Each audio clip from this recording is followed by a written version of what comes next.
Hello friends, প্রবলেমটা solve কী করে করবো দেখো। ইন সেন্টার দিয়ে দিয়েছে, বিওসি অ্যাঙ্গেল 116 বলেছে, তাহলে এই অ্যাঙ্গেলটা ফাইন্ড আউট করতে বলেছে। তোমরা হয়তো যদি নাও জেনে থাকো তাহলে এই বিওসি অ্যাঙ্গেলের সাথে একটা রিলেশান আছে এ অ্যাঙ্গেলের, যেটা একটা শর্টকাট ওয়েতে করতে গেলে খুবই কাজে লাগে। তাহলে এটা হবে এর উল্টো দিকে অ্যাঙ্গেল A/2 হয়ে যাবে। বুঝতে পেরেছো?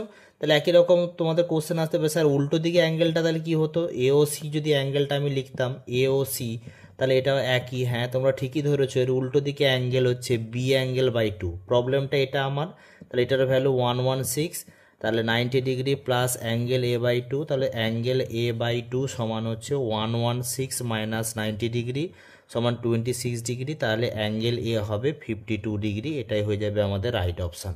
Thank you very much. ভালো লেগে থাকলে তাহলে এটাই শর্টকাট ওয়েতে কম্পিটিটিভ এক্সামে প্রচুরবার এসছে, বহুবার এসছে।